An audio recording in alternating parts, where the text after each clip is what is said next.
Welcome to another Eternal video. This time we're going to be doing the League for May 2023 League Crackdown. You guys already know how this goes. We'll go through the pack opening, the deck building, and then some of the top games from the games we play. Now I'm super excited because this month's League has 6 Behemoths of Terra draft, and then the other pack that's featured in this league is Cold Hunt, which is one of my favorite sets.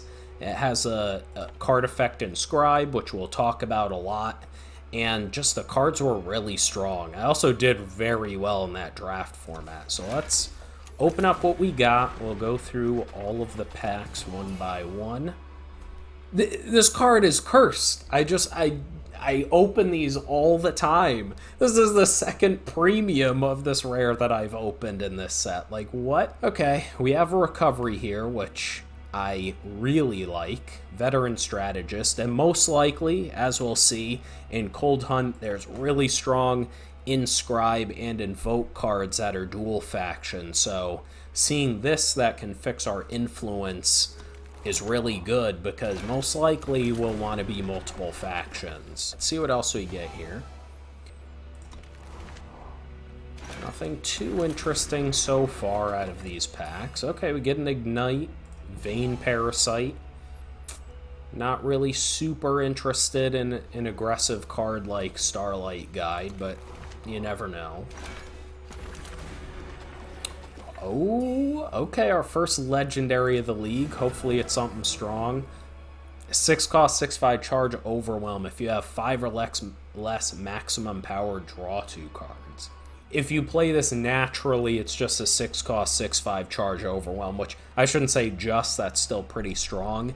Definitely not legendary worthy. The idea is you use Hunt, at least in advantage 1, +1 power, and then you play this 1 turn early and you get to draw 2. Kind of finicky, like you really want to have an advantage in your hand from the Hunt mechanic, but it could be good. Let's see what else we get here. Blurwing Raider, okay. Emphatic Stout. Okay. We're seeing some interesting cards here. Maybe we could be... yeah, our fire is looking pretty strong. We'd love to see some dual faction power cards to help us splash.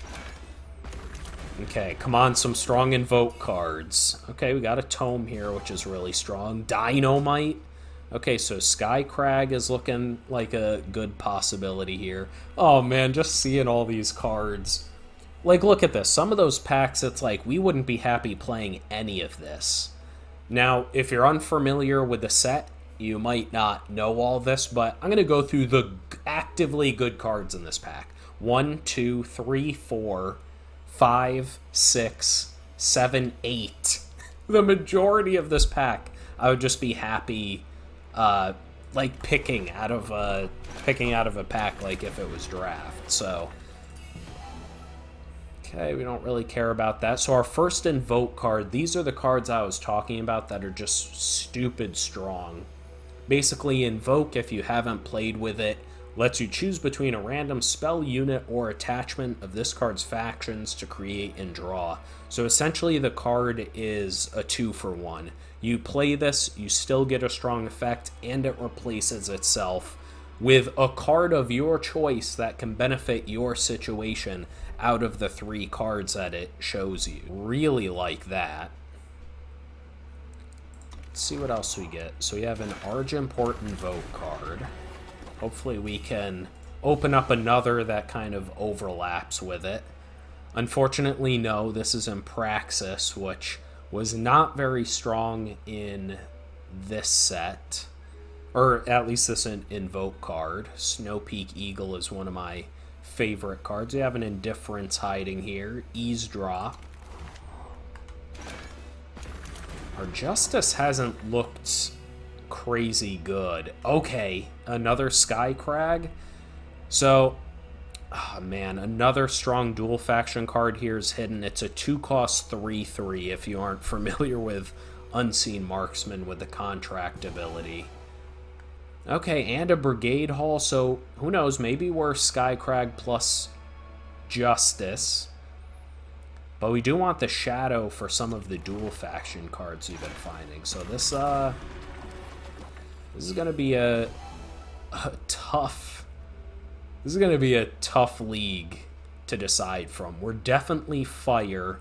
We just need to find what our second faction is gonna be. Last pack here. Damn, we got a lot of Caldera captains. Scavenging Terror. Got a Vermin's Feast. A card that I strongly discounted in the format until I had it played against me, and it absolutely demolished me. Okay, wow, this is gonna be tough. So Inscribe is a card, I'll just review it briefly. It can be played depleted as a sigil. So essentially this lets you play 15 power cards in your deck, which is the minimum amount of power cards Eternal will let you play in a draft deck. And what that means is you're playing less power cards, you flood out less often because you draw Warning Shot, which could have been a sigil if you needed it, but if you're fine on the number of power you have, it's an actual spell. And if you guys know how much I flood out... Remember, board control will get a Grenadine from our Entombed Ball, draw an additional card that'll help. Okay. That they could do. Wow. Ridiculous draws to cards.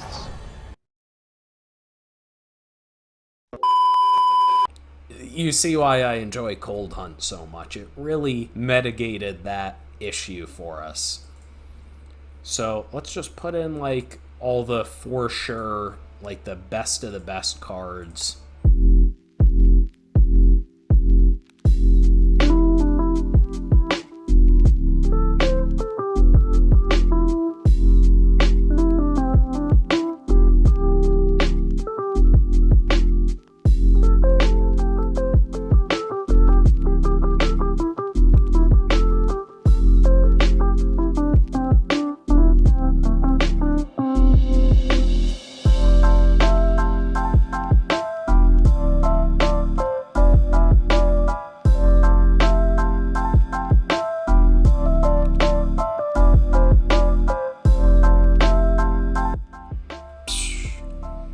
This is hard. Once again, I mentioned Cold Hunt's a really high-powered set. So usually, even at the end of a league, it's not too difficult to get down to 45, but man, like this is... There's just lots of builds to choose from.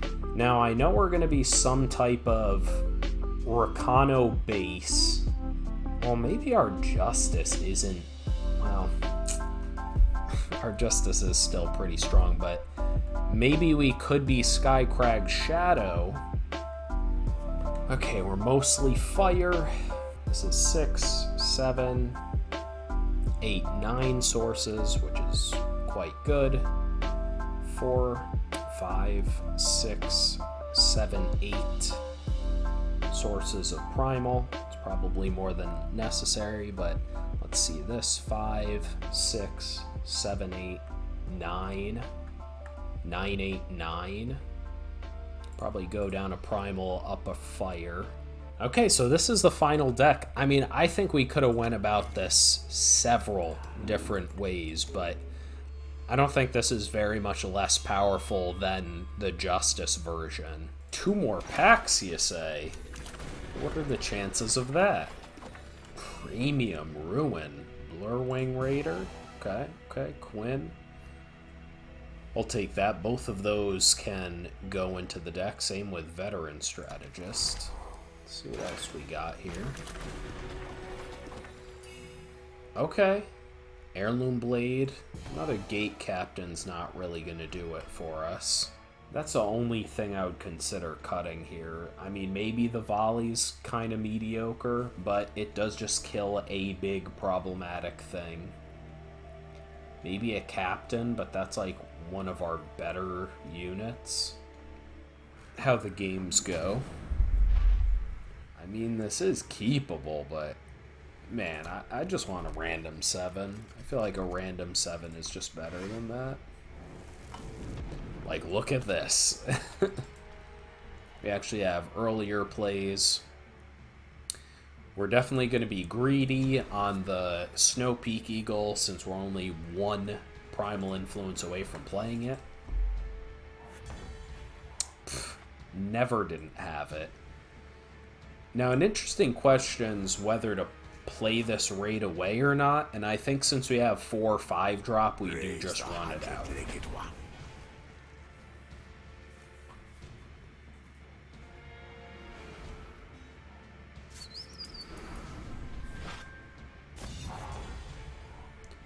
Give it flying. We don't have a 3 drop, so we could just eavesdrop here. But I don't think we need to. So I'm fine just passing here. Our opponent will get in for 2, but it's not a huge deal. Ooh, they didn't have anything.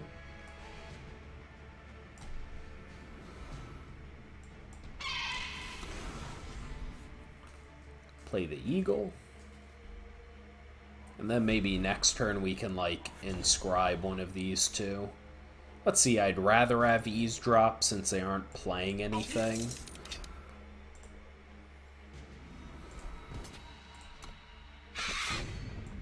Nothing?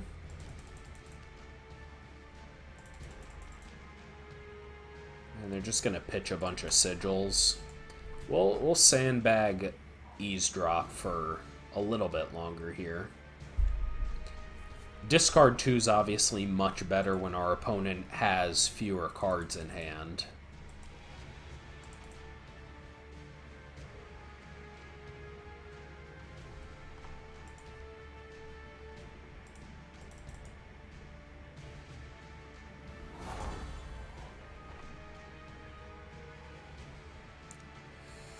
I have bad news for our opponent here. We're going to get a nice 2-for-1. Attack with 2, play the Vein Parasite. Next turn we get to drain 2 from the Vein Parasite to play Caldera Captain. And yeah, we'll just do that pre-combat. Okay, our opponent's got something here. But we might as well press the...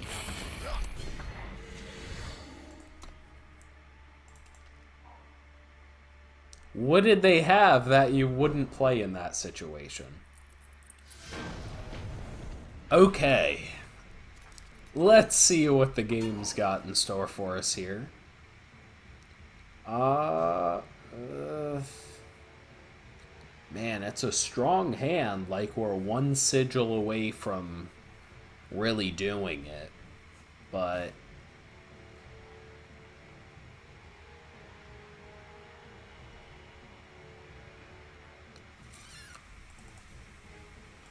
let's be greedy here.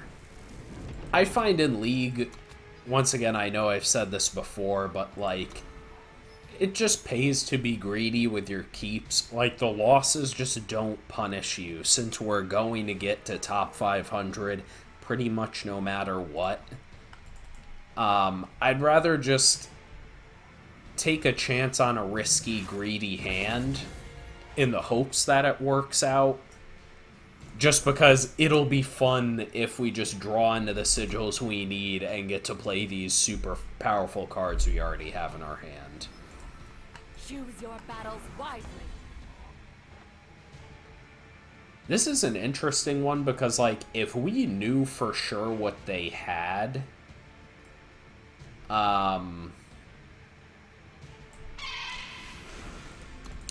could see using Searing Fist on this, like, if we knew they were, like, 3-4 factions, but we're definitely going to keep our removal for something stronger. Also, decided to just inscribe there, that way on turn 4 we can 100% get to play the Eagle on curve. Versus, you know, we can only be so greedy, I'll say. And look, man, good thing, right?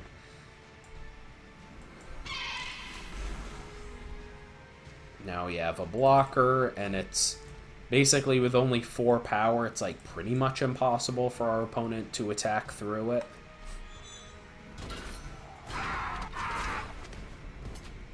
You guys didn't hear me say anything. God. Okay.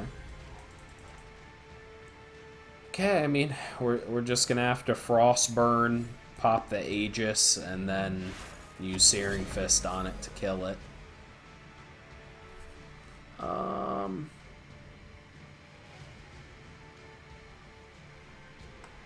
Guess we'd rather have the 2 damage and Scout. A 4-1 just doesn't really do anything. Too bad I can't kill it straight up. But that's fine. I'd very much like a Shadow Sigil here. Oh, that puts it outside of Searing Fist. Victimless crime. No, that would have killed it. Dude. This league is just... Oh, man.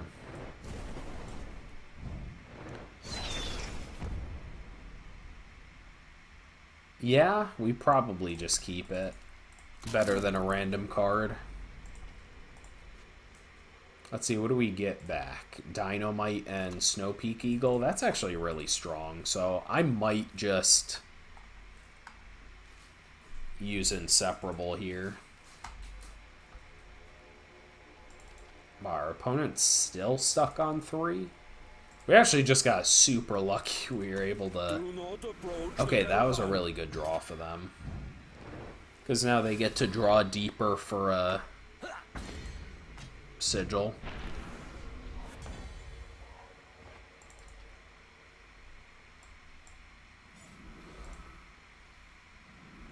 Yeah.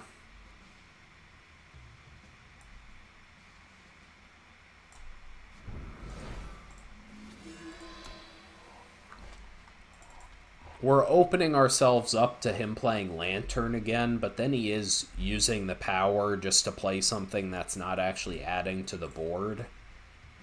And we're still at 14 life, which is not the worst.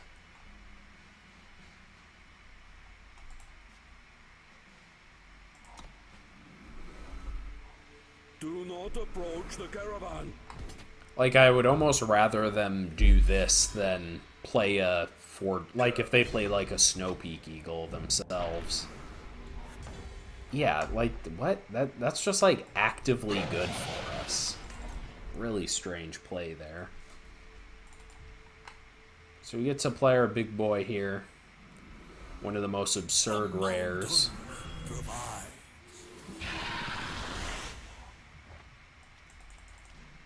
Okay. They have a double block for it. Oh wait, we can't use this because double influence. So I think we'll just inscribe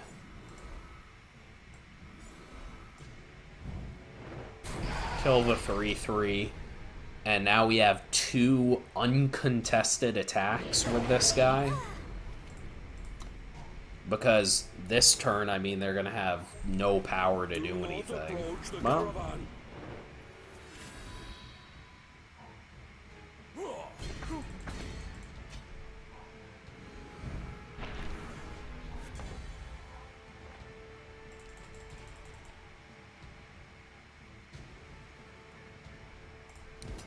so we attack again. I missed out a point of damage here.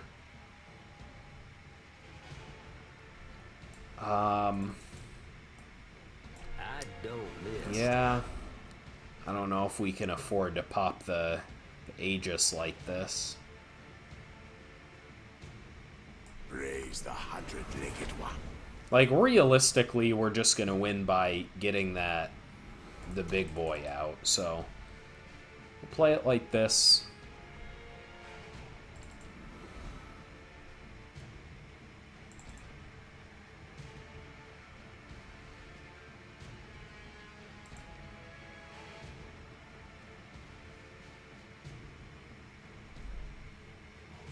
Do not approach the caravan. I mean, he doesn't have any good attacks.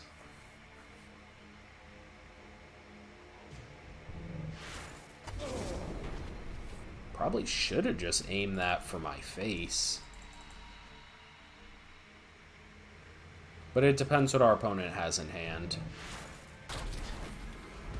Yeah, they might do it here.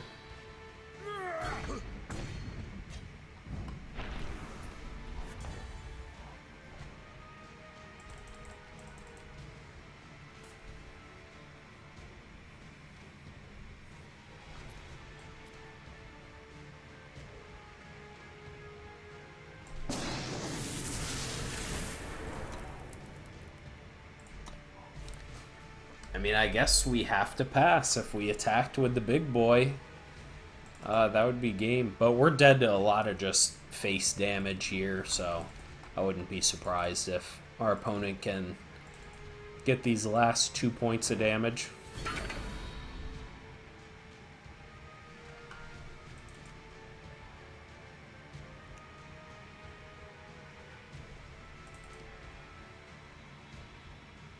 One Nightfall trigger and we're dead.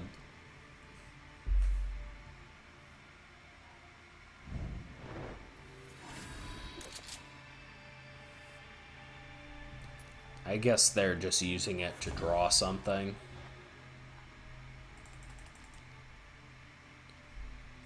So we attack with both. He has to block with the 3/3. Wait a minute. 9 puts him to 5. So he has to block with 2 of the things. Then he has 1 thing. We get to play 2 units. We'll have 2 blockers for his 1 unit left over and the... Yeah.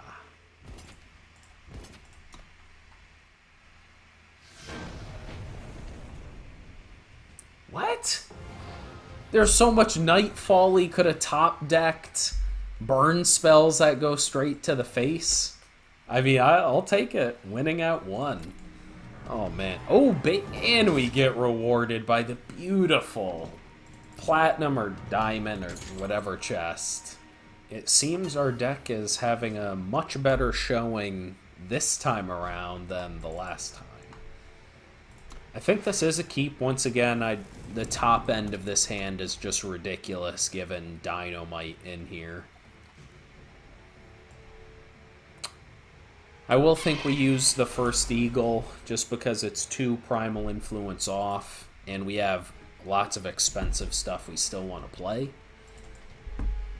But if we just go Primal Sigil, Primal Sigil, Primal Sigil off the top, which you guys have seen happen, you know, we could end up mistaking that. No decisions here. That being said, we probably won't use the Vermin's Feast unless we really see no other sigils.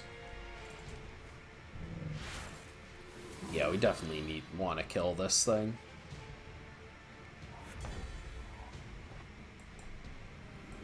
A small incision.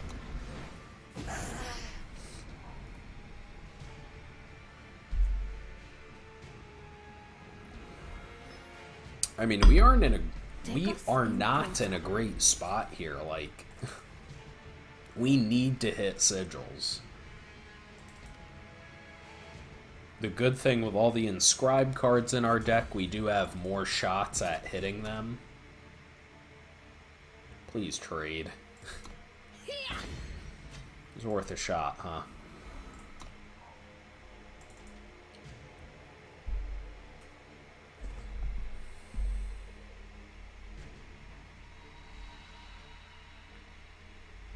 What do we got, OP?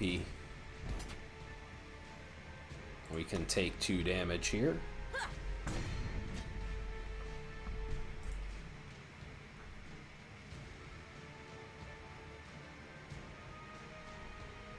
Oh, thank God. Something that won't, like, pressure us.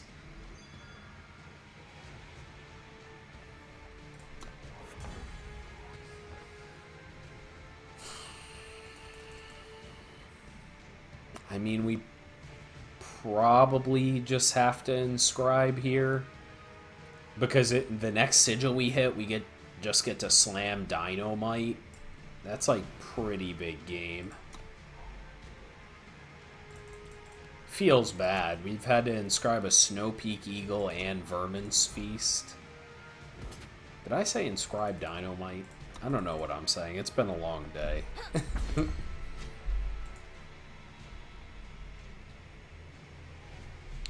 Okay, I mean, we're just happy our opponent's not pressuring us. And we get to do exactly as we planned. Our opponent's going to need to use 2 removal to kill Dynamite, and we have Inseparable in hand, so even if they do that, we're fine. We might even be able to play the Scavenging Terror, get them both back.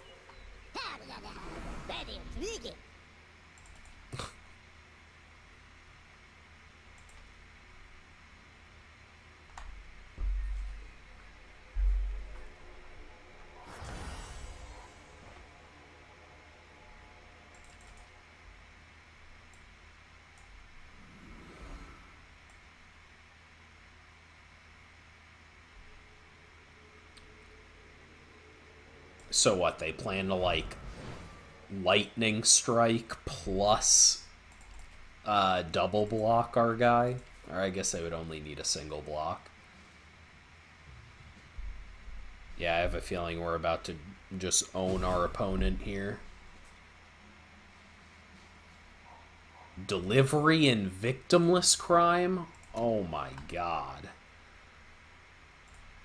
Okay, attack with the big boy. Just gonna take it.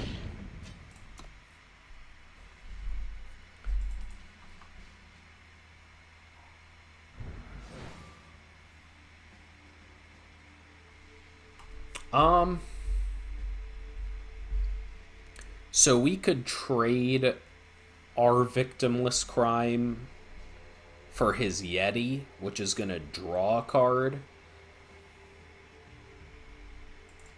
But what's he really gonna get? Like, even if he draws into a unit with the Yeti, I would rather have victimless crime as interaction and just kill whatever unit he ends up drawing, if that kind of makes sense.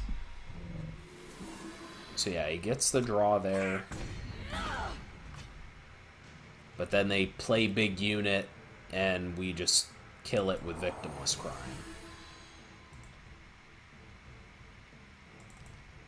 And if he doesn't do anything, yeah, we're just gonna... Okay, this is gonna go very poorly for our opponent.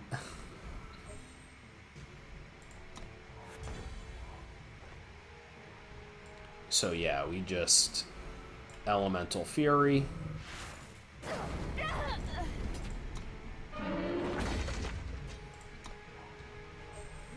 That's probably game, because we have victimless crime still. Yeah, and they're just drawing.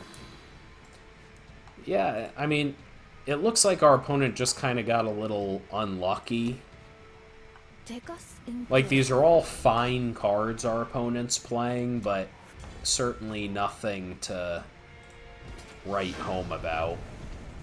Our deck's popping off now. What's going on? Okay. Our deck is finally hitting all the notes it needs to win, apparently. This hand is very mediocre, but once again, strong cards. I'd like to play with them. If it gets there, if it gets there, it gets there. If not, Argenport. That's not something we've seen very often.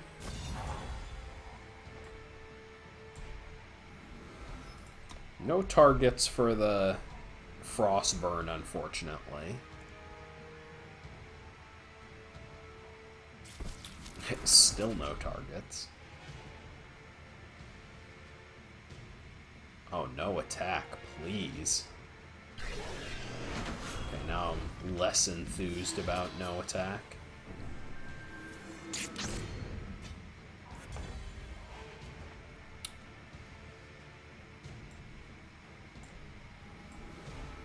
Okay. We'll just play the Molten Feet and hope our opponent doesn't have removal or a combat trick. Okay, our opponent's gonna aggro us out here. I mean, we can't afford to be cute here and not trade. Okay, that was really good draw for us. So we can play Eagle. We can probably bait out whatchamacallit, a combat trick here. If he attacks with like the Bounding Courier or something, we can block with the Eagle, he goes to buff it, we call the hit in response. Let's scare. What did that do? Just give it +3 toughness? I don't know if we're going to be able to beat that, actually.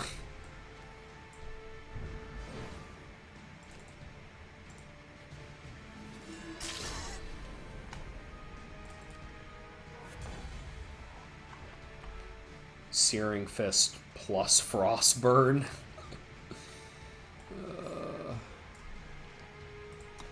Hopefully our opponent doesn't. They have something.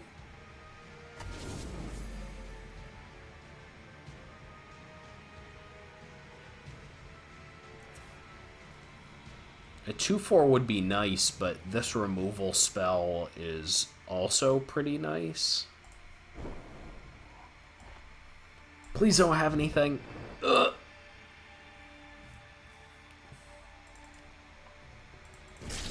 Oh my god. Okay, that's just amazing for us. We'll pass a turn. I don't want to trade 2 damage for 1 damage just because we're at half the life of our opponent. Okay, if we can hit some solid cards here. Okay, now I don't know. Now our opponent's getting a little too greedy here. Now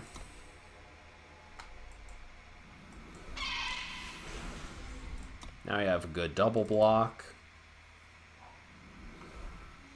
Okay, our opponent's got double Justice Influence. Let's see if they do something scary.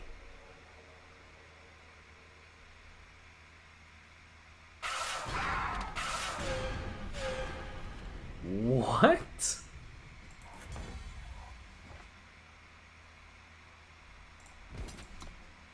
Okay. Praise the 100-legged one. Let's see what big scary unit you're holding here. Midnight Hunter.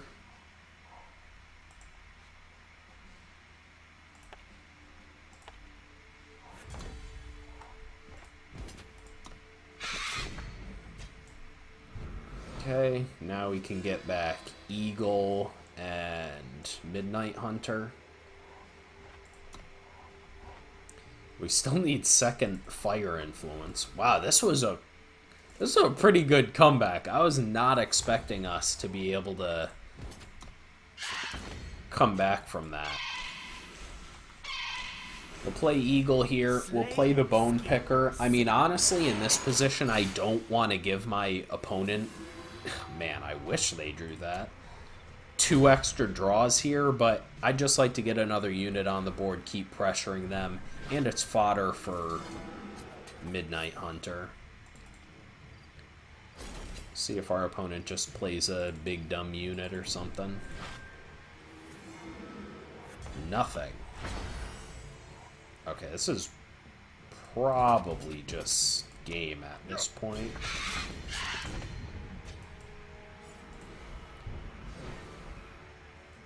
We'll eavesdrop here. Okay, we survived the early onslaught, which I didn't think was going to happen. Hey, what do we got? Oh, we aren't missing fire. I mean, I'll keep any hand with all my influence plus Blurwing Raider. on the play? Hell yeah. Bah. Oh, what is this? Constructed? Battlefront Dasher on turn 1? Jesus. We have no turn 2 play. Can just rattle off that. I mean, we do need removal for that. Honestly, if we draw removal for it, I'd probably just use that right then and there.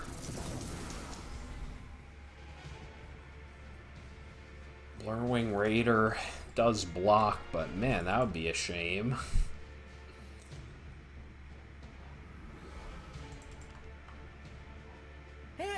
Off to market. He got the blocker for it. That's insane.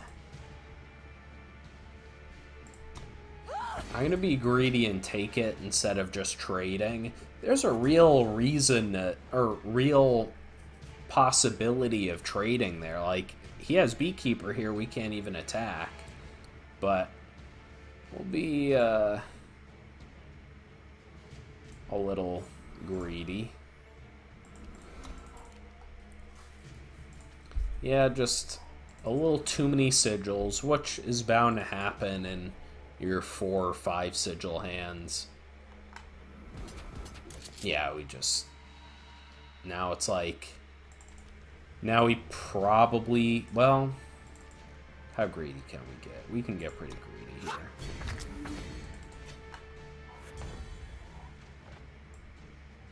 If we go like this... Captain trades for Dasher.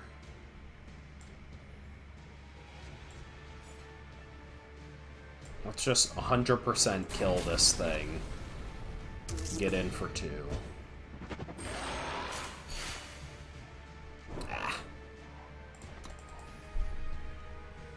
If we could draw, like, the 2-1 lifesteal, we need our opponent to just ease up 1 turn.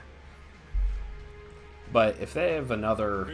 Yeah, that's going to be pretty hard to beat. Okay. Yeah, it's probably game.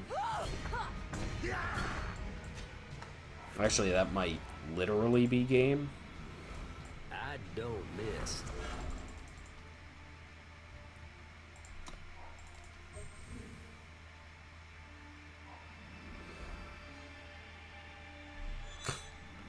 What a bad card.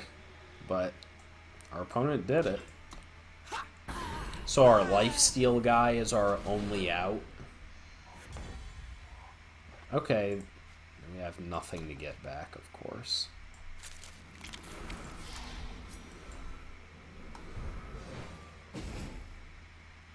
Pitched their last 2, but I think they just did a bunch of early damage that I don't think we're going to be able to come back.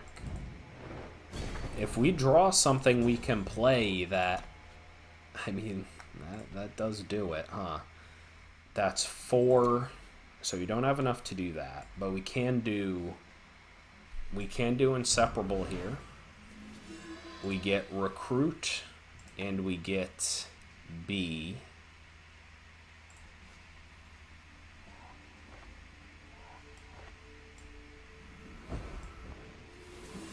Choose your Play battles this. wisely.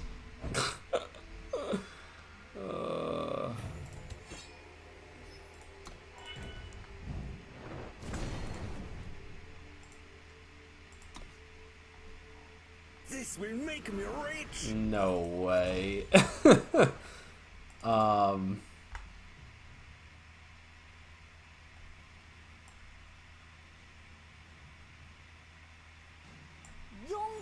forever. And then we kill his attachment. So Fury will just nuke the whole board. I'd rather just play everything than them, I don't know, play something big with Overwhelm and...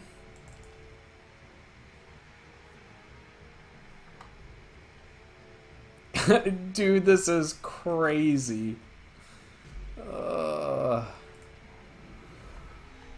He can just play a Relentless Air and then we're like dead to that.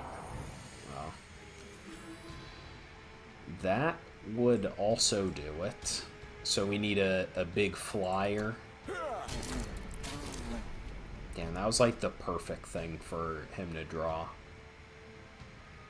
We have plenty of outs from that, though. I mean, there's still lots of cards we could draw that keep us in this.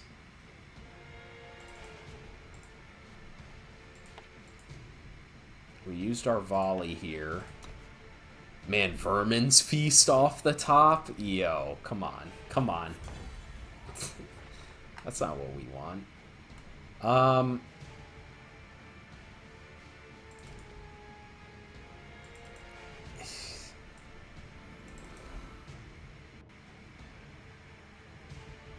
I guess we can attack for 4 here.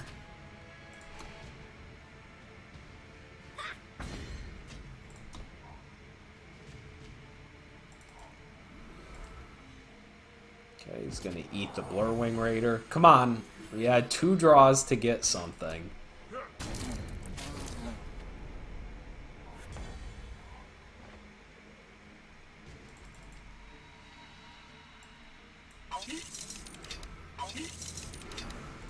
Let's see if we can bait out a block from the 3-5.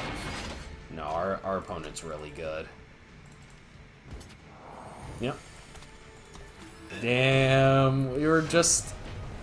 That Hive Stinger off the top, that if it literally... Wow, words. The Hive Stinger off the top was brutal because that +1 health gave it 5, so we couldn't double block with the Beekeeper plus the Raider, so... Okay. No, that's garbage. Random 7's definitely better than that. Random 6 is probably better than this. Our only early drop is we don't even have the influence for it. Okay, this is actually better than it seems, I would say.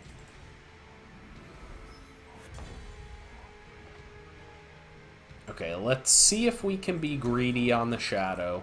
We still have one more turn where we can wait to inscribe it. Annoying, but not the end of the world. Yeah. Yeah, we probably just need to inscribe for the Shadow. Watch, we're going to draw a Shadow Sigil next turn, and I'm going to feel real upset, because double Eavesdrop is just, like, absolutely brutal for the opponent.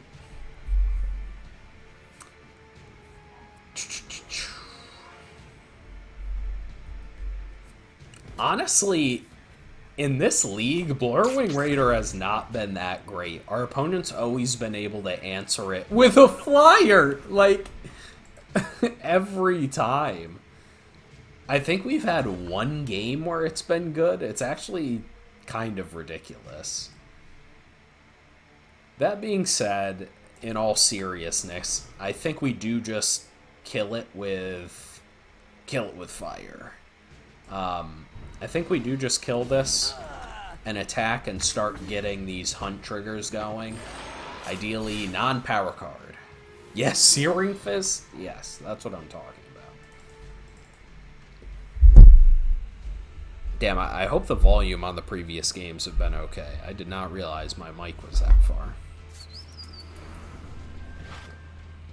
Of course. Why would I expect anything less?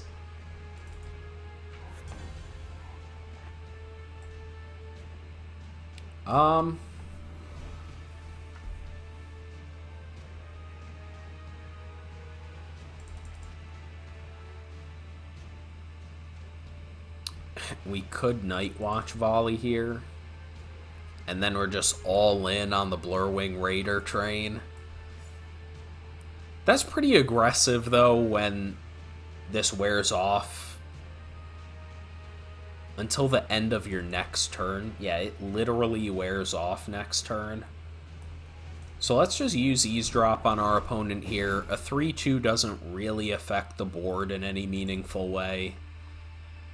And I think since they're still short on power cards, this eavesdrop still kind of hurts them. Yeah, like 2 meaningful units. It's actually kind of scary that those were the cards our opponent ditched. Let's get an eavesdrop off the top. Okay, full send.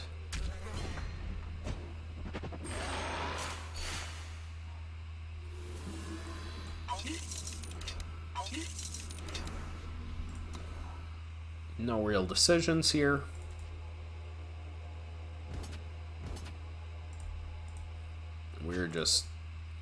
We are for sure happy to start racing. Oh, yeah, I guess that's a fine attack. No decisions here.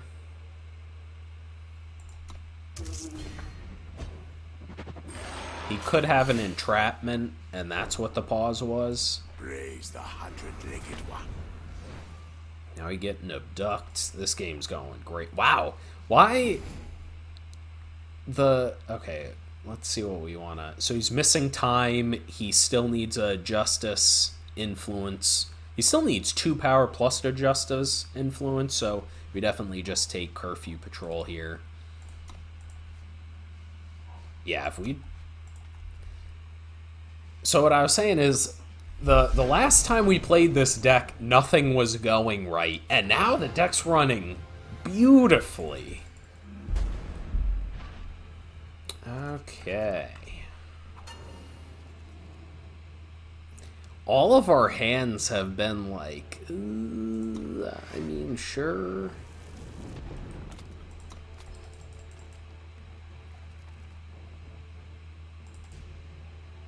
I'm probably just going to inscribe Call the Hit. I feel like we never draw this card when we need it to kill an aggressive unit at the time we need it, but I mean, who knows? I really can't talk, but it's been a long day in my defense. We never have it when there's a good target to kill it with, especially when we're behind. Okay, they just played a mill 6, which, I mean, they hit 3 really strong cards.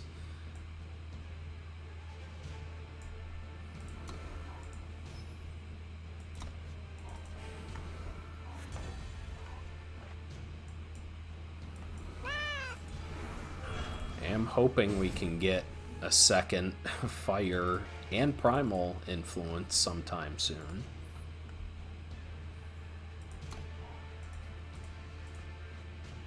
Okay, we got a nice 3-drop out of their hand. 100 and counting. Please don't be a primal sigil.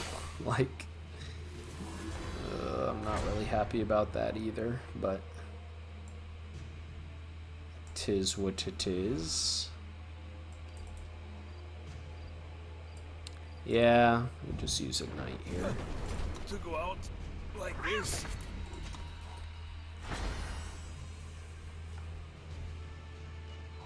We'll get to play Eavesdrop here once he has... 100-legged one. Ugh. Man, please get Inseparable.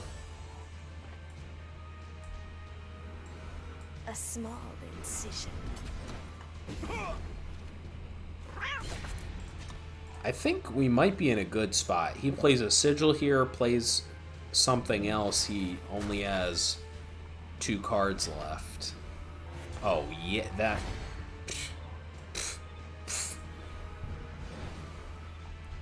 Too bad we're stuck on this primal influence.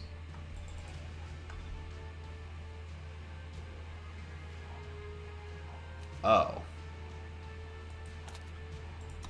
That was not what I was thinking. Okay, we're at a standstill. Like, I have a 1/1. I have 2 damage spells. Okay, that was really good. I'm low-key kind of surprised we managed to draw the Primal Sigil with how much we've been milled.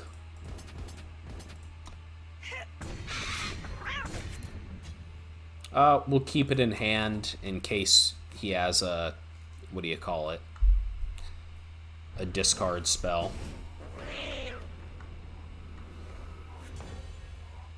Sure.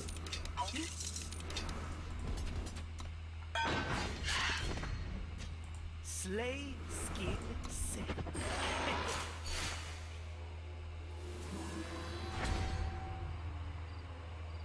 Interesting. That wouldn't really have done anything for him.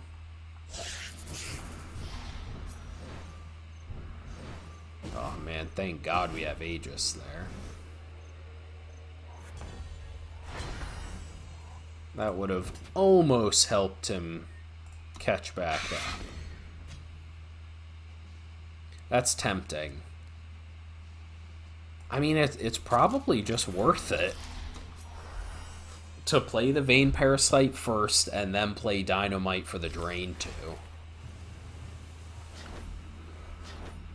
I'm actually not super upset about this. Once again, we just do the same plan that we mentioned.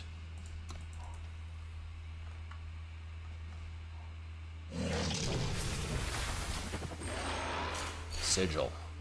Yes. Wait, what? He's going down to 1?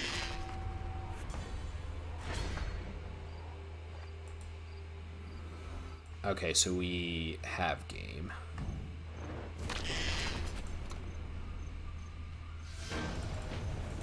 Nice! Through the permafrost spell.